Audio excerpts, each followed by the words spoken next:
So, how we doing, guys? PGZ36 here, and we're back with another reaction. And this time, we're going to be reacting to more top 15s, but we're going to be reacting to 15 paranormal creatures and beasts. Apparently, these are probably some of the most notorious or scary or mysterious creatures and beasts ever known, I think. I don't know, but it's going to be creepy and scary all the way. So, let's get into it. It's by Top 15s. Link to video will be in the description below. Help me reach 1,000 subscribers, guys. Make sure to click the subscribe button today. So, let's go. Number 15, Black Stick Men. In Black 2009, an online post sparked controversy and discussion when paranormal entities known as Black Stick Men were mentioned. They are just what they sound like, walking stick figures, the kind you would draw as a child, and though they seem to be basically gender neutral, they have the male gender attached to them commonly. The figures have been described as extremely tall, very thin, black in appearance, without any facial or bodily features. Their appearances have been documented on message forums and websites. Why does that look like a spider? Or a humanoid? Looks like a spider, but... What? You know what? You know what? Oh, that's just my cat. Yeah. That might be just Spider-Man, just with a Venom suit on and stretched out. Since 2000. I mean, come on, tell me that doesn't look like Venom. And unlike shadow people as a whole, don't seem to be mentioned as being hunted by paranormal investigators. People just seem to be sharing their stories and experiences, with lack of any photographic or video evidence. Although in 2013, there was a video captured in Russia that featured... See, look at that! Looks like a human, like with powers or something. But that could be a humanoid or like a giant creature spider or something. I don't know. It's mysterious. Creatures scaling the side of a building. The sightings usually take place along a deserted road or in an alleyway, away from bright lights and crowds. The witness that encounters the stickmen more times than not report being tired. The figures move smoothly as if gliding. They do not make any sound, although the air around them seems to be charged with static. The stickmen seem to not care about the spectacular and do not pay much attention at all to humans unless provoked. The phenomenon is pretty new, and there's not enough evidence to explain what or who they are and why they're visiting. However, it's certain the discussion won't be ending soon. Yeah, I don't think that'll be the ending soon. That could be interesting, but something I wouldn't mess with. Number 14, Banshee. Has your mother ever told you to I've heard stop about screaming the like a banshee when you were a child? You've probably spent a portion of your lifetime wondering. Tell me though, why does that look like the ghost face mask? That's literally the ghost face mask, just with different eye shapes. But come on, look, it has a giant mouth and the eyes. It's literally the ghost face mask. Wondering exactly what a banshee was. Well, the banshee is the spirit of an Irish woman that comes into homes and neighborhoods and releases a blood-curdling scream just before someone is going to die. She is often seen wearing a white or gray dress, washing the blood-stained clothes of those who are about to perish. Reports also claim the banshee is very pale and has very long dark hair, which they brush with a silver comb. Alleged sightings of banshees have been reported as recently as 1948. The banshee may also appear in a variety of other forms, such as that of a hooded crow, stoat, hare, and weasel. Although the banshee more often only comes as a warning of death. Some lore explains that she will get hungry and will kill witnesses and animals with her high-pitched scream and then suck their blood and soul. She is most often seen as an old hag, but can also appear as a gorgeous young woman. In most lengths, the banshee is either the spirit of a murdered woman or a mother who died during childbirth. Yeah, that's sad though. Having someone die like that and now cursed to like forever like torment or something like that, that's sad. They don't deserve a fate like that. Unless they did something bad, then I guess it's like punishment or something, but yeah, if that's the case with this woman, with the banshee, then that is sad. They don't deserve that. And now I think they're getting their revenge by doing this to other people, but I don't know. But I wouldn't want to find out. That's scary. Number 13, Wendigo. A also half-beast heard about creature this. or spirit that is particularly associated with cannibalism. Mm-hmm. The Wendigo, meaning evil Yeah. that devours, was featured by Elgermon Blackwood in his classic terror tale, The Wendigo. Many legends and stories have circulated over the years about a mysterious creature who is encountered by humans and campers in the shadowy forests of the upper regions of Minnesota. Yeah. I don't think I would want to go out there and find out. Especially with it being a cannibal. I would not want that to happen to me. One variation of the story, the creature could only be seen if it's faced the witness head on, because it was so thin that it could only be seen from the side. Well, I mean, it's very thin, so of course you can only see it in a certain way. The spirit was said to have a voracious appetite for human flesh, and the many forest dwellers who have disappeared over the years were said to be victims of the monster. Wendigos are believed to have once been humans, but after being forced to eat fellow human flesh to survive, they become supernatural monsters that retain little human features once they are possessed. Exactly. After their transformation, they begin to crave human flesh and feed solely on it. They also attain beast-like abilities such as speed, strength, and immortality. They are taller than humans, standing at about 12 feet. Yeah, 12 feet. That's basically like the size of a giant house. Could you imagine, or like the size of a giraffe or something? Could you imagine being next to something that tall? That would be probably scary. No, that would scare the crap out of me, especially one that's a cannibal and it has like all sorts of afterlife powers. Nope. They appear emaciated and have pale green skin, so incredibly thin that their bones are visible. A symbolism of their unquenchable hunger. They are humanoid and are equipped with sharp claws used to rip prey to shreds. They have red eyes with sharp yellow crooked teeth. Red eyes. While many people believe that the legend of the Wendigo was simply created to deter people from committing acts of cannibalism, it's hard to convince witnesses that this is anything but real. Yeah. You don't know fear unless you see it straight on in real life. Number 12, Succubus. Oh, okay. In folklore, the succubus is seen as a First female... off, this image isn't even like from that. It's literally from one like the VHS movies. Demon or supernatural entity that appears in dreams and takes on the form of a woman in order to seduce men. It's like that bulging usually through eyes, sexual like activity. It's a straight into common your belief soul. that repeated sexual Sorry if I've been talking. interaction with a succubus will lead to deterioration of health or death.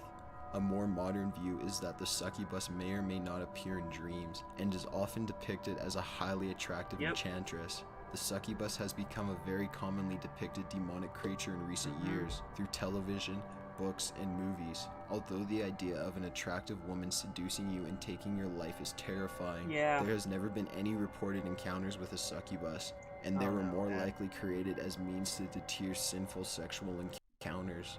Number 11. Yeah, that's a good myth though. That's be holy, guys. Don't be evil. Don't do that stuff. 11. Unless you want to take that path, I'm not gonna stop you.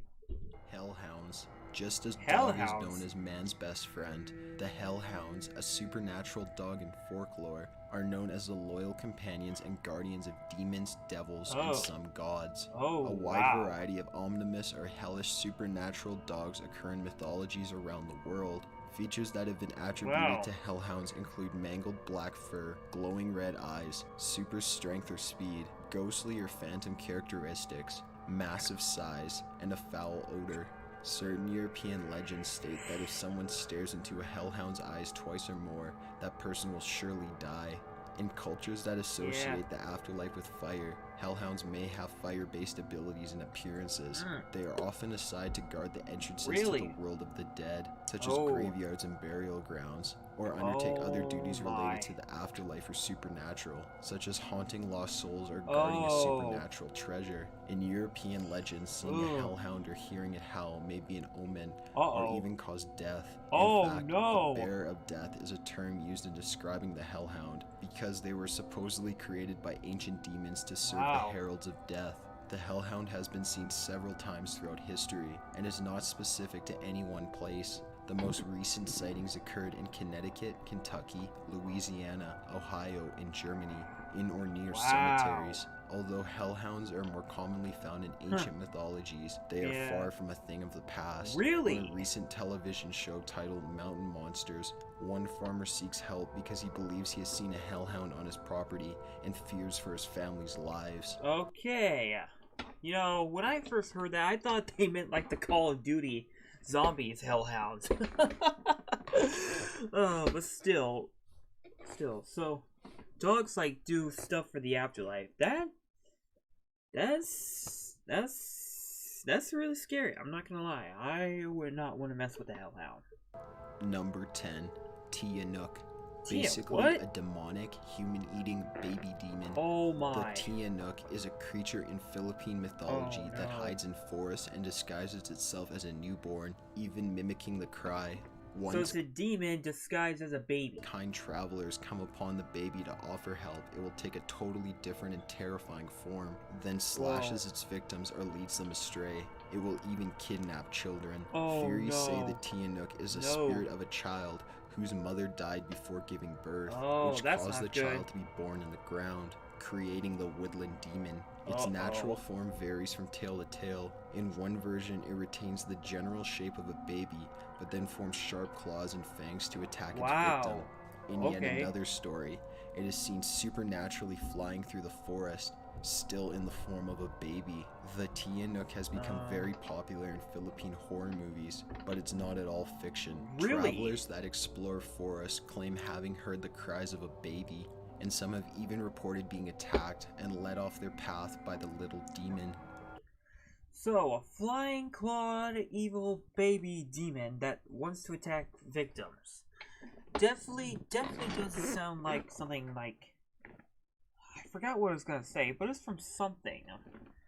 I don't remember, but yeah, that's... Well, that was sad. A baby that was born in the ground became a demon. It became evil before it even had a chance in life. That's sad. But if it's really out in the woods, why are people going there? Because you shouldn't mess with that. Number 9. Reverse ghosts. While the spirit of a long-dead human haunting their place of death is no news story, very few people know about the other creepy type of ghosts. Most commonly, a ghost is a soul that is believed to be damned to the earth for some unfinished business, meaning that they must have died sometime, right? Well, a reverse ghost is the exact opposite of that. To put it in simple terms, it is a living being that travels back in time to a period where they feel atrocities were being played out against people. Wow! However, this human appears as a ghost to the past. An example of a reverse ghost in entertainment is seen in the movie From Time to Time, where a kid is deeply interested in the fate of two ancestors who lived in the family house he resides in. He ends up leaping back to key moments in their lives of the past. Once he's back in the future at the end of the movie, the two ancestors visit him in ghost form despite not previously haunting the house when he was there. Ghosts and reverse ghosts are naturally drawn to each other. The occurrence of reverse ghosts are very rare, and most evidence only comes from stories shared. It's believed that this is related to astral projection. Nah, I don't think that. I don't know if that's real or not. It doesn't say anything that's real. Plus, it's just more people just being in time travel too, so... It's life's way of time travel. That'd be really cool, though. Number 8. Exdimensional beings. Also known as interdimensional beings. These are a type of entity that exists in a dimension beyond our own. These beings are usually reported from stories of personal and unexplainable experience. And although the bulk of these stories center around beings that are basically just humans from other dimensions, there's the rare case of things being more frightening. There have been claims of people being attacked by these visitors, or even abducted and taken to the entity's dimension, which drives them to insanity. A very popular story dealing with interdimensional beings and travel is known as the Philadelphia experiment, an alleged military experiment that is said to have been carried out by the US Navy at Philadelphia Naval Shipyard in Philadelphia, Pennsylvania, sometime around October 28, 1943. The purpose was to create the technology to render ships invisible to radar. The project was almost too successful, as the USS Eldridge supposedly went invisible before being teleported into another dimension, eventually reappearing off the coast of Norfolk, Virginia. Oh, really? Many of the crew members died, or were driven to insanity and suicide. It has been said that the surviving crew members ranted about transparent beings. Another story dealing with this phenomenon is the story of a man who took a plane trip to Tokyo around 1954.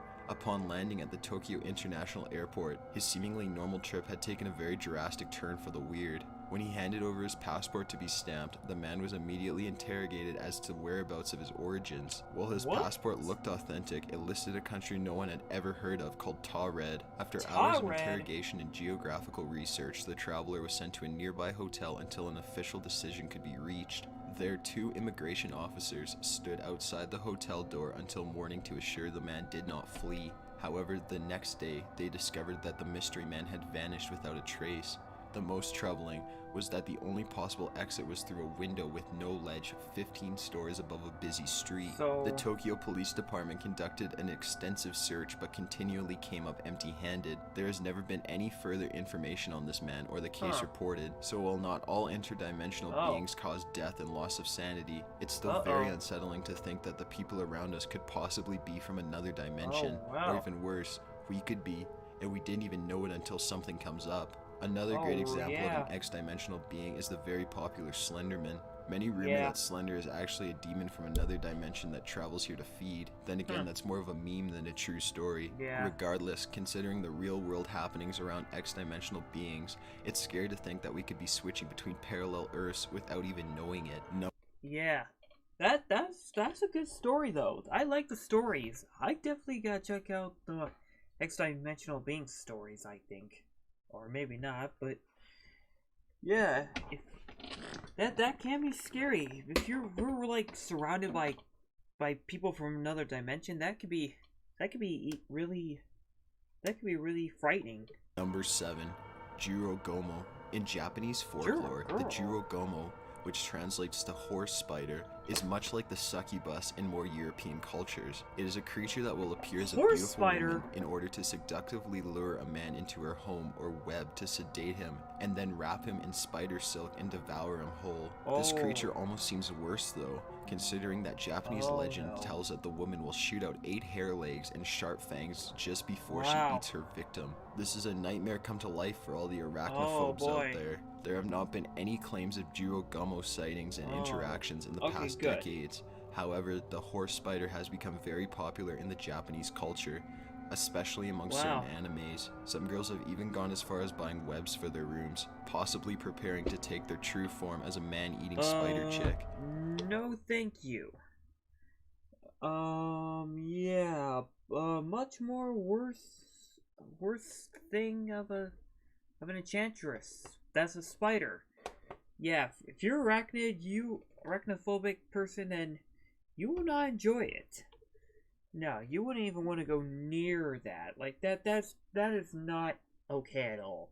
Just don't do weird things. Is this Springhealed Jack? Number 6, the Springhealed Jack. The first claimed sightings of Springhealed Jack was in 1837. Later sightings were reported all over Great Britain and were especially present in suburban London, the Midlands, and Scotland. The Springhealed Jack was described by people who claimed to have seen him as a terrifying and frightful appearance, with clawed hands and eyes that were similar to fire. One report claimed that, beneath a black cloak, he wore a helmet and a tight-fitting white garment like an oilskin. Many stories also mention a devil-like aspect. Others said that he was tall and thin, with the appearance of a gentleman. Several reports mentioned that he could breathe out blue and white flames and that he wore sharp metallic claws at his fingertips. At least 2 people claimed that he was able to speak comprehensible English. According to accounts, in October 1837, a girl by the name of Mary Stevens was walking to Lavender Hill, where she was working as a servant. On her way, a strange figure leapt at her from a dark alley. After immobilizing her with the tight grip of his arms, he began to kiss her face while ripping her clothes off and touching her flesh with his claws, which she claimed were cold and clammy as those of a corpse. In panic, the girl screamed, making the attacker quickly flee from the scene. The commotion brought several residents who immediately launched a search for the aggressor, who could not be found. The most well-known of the alleged incidents involving Springhealed Jack were the attacks on 2 teenage girls, Lucy Sales and Jane Oslope. Oslope reported that on the night of February 19, 1838, she answered the door of her father's house to a man claiming to be a police officer, who told her to bring a light, claiming, "We have caught Springhealed Jack here in the lane." She brought the person a candle and noticed that he was wearing a large cloak. The moment she handed him the candle, however, he threw off the cloak and presented a most hideous and frightful appearance, vomiting blue and white flame from his mouth. Yeah, Oslip that's continued demonic. to describe exactly what other victims had before her. Without saying a word, he caught hold of her and began tearing her down with his claws, which she was certain were of some metallic substance. She screamed for help and managed to get away from him and ran towards the house. He caught her on the steps and tore her neck and arms with his claws. She was rescued by one of her sisters, after which the assailant fled. 8 days after the attack on Jane Aslope, on February 28, 1838, 18-year-old Lucy Sales and her sister were returning home after visiting their brother. Sales stated that in the report to the police that she and her sister were passing along Green Dragon Alley. They observed a person standing at an angle of the passage. She was walking in front of her sister at the time, and just as she came up to the person who was wearing a large cloak, he spat a quantity of blue flame in her face, which deprived her of her sight, and that she was instantly dropped to the ground and was seized with violent fits which continued for several hours. Her sister described Lucy's assailant in the same way others had. The individual did not speak, nor did he try to lay hands on them, but instead walked quickly away. Every effort was made by the police to discover the author of these and similar outrages, and several persons were questioned, but were set free. No one was ever caught and identified as Springhealed Jack, combined with the extraordinary abilities attributed to him in the very long period during which he was reported at large. This has led to all sorts of theories of his nature and identity, while several researchers seek a rational explanation for the events, such as a serial rapist in costume. Other authors explore the more fantastic details of the story to propose different kinds of paranormal speculation. Yeah, Springhealed Jack still could be at large today. Who knows? I mean, he has been sighted a long century ago, so who knows? He could be still out there, he could have been gone now, but he could be doing something in the afterlife, but who knows? Who knows? Number 5. Gnomes and Doin days. Recent scientific discovery has led to confirm that very small humans once existed on Earth. This brings the question that maybe evil gnomes and other small mythical and paranormal creatures may not sound so unreal after all. The folklore and rumor of evil gnomes has been going around since the Renaissance period. They were used in Alexander Pope's The Rape of the Lock. The creatures from this mock epic are small celestial creatures which were prudish women in their past lives, and now spend all of eternity looking out for prudish women. Gnomes went on to maintain a playful air to them, being known often as ugly fairies and being featured in children's books. However, the Spanish equivalent to gnomes are duendes, and they have a far more terrifying lore behind them. They are known mostly in Spain, Portugal, Mexico, South America, and the Philippines to measure from 18 inches up to 4 feet tall. In many legends, the duendes have no thumbs, dress in animal skins and furs, and wear a strange hat. Legends vary amongst regions, and while some believe the duende to be a creature all their own, many others believe that they are the spirits of unbaptized infants that can be either good or bad. It is said they have a habit of tormenting people, usually humans who have destroyed their homes or killed their animals. This legend later evolved into punishing naughty children who disobeyed. Commonly, they are known to be nothing more than tricksters, but in very recent years, they have been seen as very evil and vicious beings. Legends of duendes slaughtering animals, destroying property, and kidnapping and eating children have become more common than the comical tales of them stealing shoes. In 2008, reports of a duende terrorizing a town in Argentina became very popular throughout media. A duende was allegedly recorded by a teenager named Jose Alvarez in the city of Guames. Alvarez and his friends were recorded speaking when the camera pans to the distance to see something wearing a cone-shaped hat doing a little dance. The lore about defending yourself against duende is inconsistent. Many people claim that religious items have no effect on them, while others report that a rosary will keep them away. Since duende are similar to the fairies of European lore, it is possible that iron might be useful. As fairies fear iron and will flee from it. Either way, keep an eye on that little figurine in your neighbor's yard. Okay, yeah.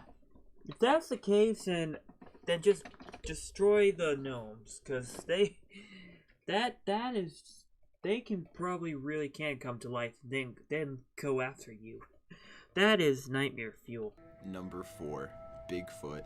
Known as a cryptid, ape, or humanoid-like creature, Bigfoot is said to inhabit forests, mainly in the Pacific Northwest region of America, going by other names like Sasquatch, Yeti. I mean, come on. You're making 15 paranormal creatures and beasts.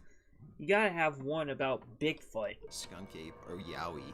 This creature has been seen in isolated woodlands and mountain areas all over, and the descriptions given by spectators have stayed relatively consistent. People have described the creature as a man covered with long brown, auburn, or even white hair, reaching a height of about 7 or 8 feet. Bigfoot has also been said to have very large feet, which often leave behind deep and large prints. A strong foul odor, a disliking for humans, and a terrifying howl have also been reported by those who have claimed to see this mysterious being. Stories of Bigfoot came about before 1958, even before a name was designated to the wild ape man. As far back as 1847, Paul Kane, a famous painter, reported stories by the native people about Succubus, a race of cannibalistic wild men living on the peak of Mount St. Helens. In more modern times, Bigfoot has become a star of popular culture, being portrayed in a humorous way in TVs and movies. However, there's a dark side to Bigfoot that comes from the stories shared by witnesses. Campers, hikers, and even Sasquatch researchers have reported being attacked viciously and even stolen from what they claim to be the famous woodland man. There have even been a couple cases where campers have been attacked and brutally mauled to death by what investigators refer to as an unknown beast. Of course, there are plenty of believers that blame these deaths on Bigfoot. Although most scientists are quick to narrow sighting down to nothing more than misidentification, that doesn't change the fact that there are plenty of research teams en route to finding Bigfoot. From large teams and organizations on the trail to independent adventurers looking for a thrill, there are plenty out there that might bring us evidence in the future. Yeah, we're probably going to see some more Bigfoot in the future, so get prepared for that. Number 3. Lady Midday. Another terrifying female creature found commonly to the various Slavic countries of Eastern Europe. She makes herself evident in the middle of hot summer days and takes the form of a whirling dust cloud and carries a scythe or shears. She will stop people in the field to ask them difficult questions or engage them in conversation. If anyone fails to answer a question or tries to change the subject, she will cut off the head or strike them with illness. She may also appear as an old hag, a beautiful woman, or a 12-year-old girl, and she was useful in scarring children away from valuable crops. Although most doctors have confirmed that Lady Midday is more of an oddly shared hallucination before sunstroke, it's still strange to think that so many people would have such similar pre-stroke hallucinations. Furthermore, many people have reported seeing Lady Midday at night, wandering around areas where she claimed her last victims. Yeah, I wouldn't want to. No, I'm not about to mess with that. I would not want to mess with someone who's a dust cloud and cuts off the head or strikes illness on people who can't have a normal conversation or change subjects. No, thank you. Number 2, Skinwalker. In some Native American legends, a skinwalker is a person with the natural ability to turn into any animal he or she desires. To be able to transform, legend sometimes requires that the skinwalker wears a pelt of the animal. In most cases, this pelt is not used in modern times because it is an obvious sign of them being skinwalkers. Although a skinwalker is most frequently seen as a coyote, wolf, fox, eagle, owl, or crow, the Najavo version of the skinwalker is said to have the power to assume the form of any animal they choose, a decision based on what specific abilities are needed. For example, witches may use a bird form to travel in pursuit, escape, or otherwise. Some Najavo also believe that skinwalkers have the ability to steal the face of a person. The Najavos believe that if you ever lock eyes with a skinwalker, they can absorb themselves into your body. Alternatively, some Najavos believe that if you make eye contact with a skinwalker, your body will freeze up due to fear of them, and the skinwalker will use that fear to gain power and energy. Skinwalkers are also commonly associated with being witches. However, not all witches are skinwalkers. The main goal of this being is to absorb the energy through fear. They don't always kill their prey, but there have been cases where they allegedly mutilated and devoured their victims. Okay, I would not want to mess with a skinwalker. So you have someone who's basically like can do like all like sorcery, magic, like devours and eats their victims. No, thank you. I'm gonna take a hard pass. Number 1, the Wingless Angel. This being is more of a rumor, but either way Wingless it's terrifying Angel. that so many people have experienced seeing the same thing. As many as 240 people actually claim seeing the exact same thing. Such a sighting took place over several days in June 1905 in Voltana, Spain. The accounts consistently describe a woman dressed in white flying through the air without the aid of wings. Some witnesses even go as far as to describe her hair color and body type. The woman sometimes flew against the wind, and one witness said she might have heard it singing as it passed overhead. Although there has been no photographic evidence pertaining to a wingless angel case, she is just one of the many unexplained flying people found over the years. There have been accounts of creatures and what seem to be human beings flying in the air without any sort of assistance from wings or equipment. In fact, around March 2000, a very trusted and experienced skywatcher named Salvador Guerrero caught a photo of a dark humanoid figure flying in the sky in Mexico. This sparked several very similar sightings in the region, as well as in Arizona. Aliens from another planet, being sent by God to protect us, are just another strange science phenomenon caused by plane debris. It could be either of the three. It's really up to the viewer to decide, but witnessing these things on your own has got to be a strange experience. So yeah, guys, that's it. Wow, I did not think about that. That is terrifying. Had a lot of scary stuff, some things that I heard before, but yeah, that's creepy, guys. So yeah, that's it, guys. I hope you all enjoyed it. If you did, feel free to subscribe to the channel, and don't forget to drop a like on this video, and make sure to share with friends and family. Cause I'm trying to get to 1,000 subs, guys. Help me reach 1,000 subscribers. Make sure to hit the subscribe button. So yeah, I hope you all enjoyed it. Make sure to like, share, and comment in the comment section below what video I should do next. And as always, PGZ36, peace out, and have it rated PGZ36. Pizza Gamers.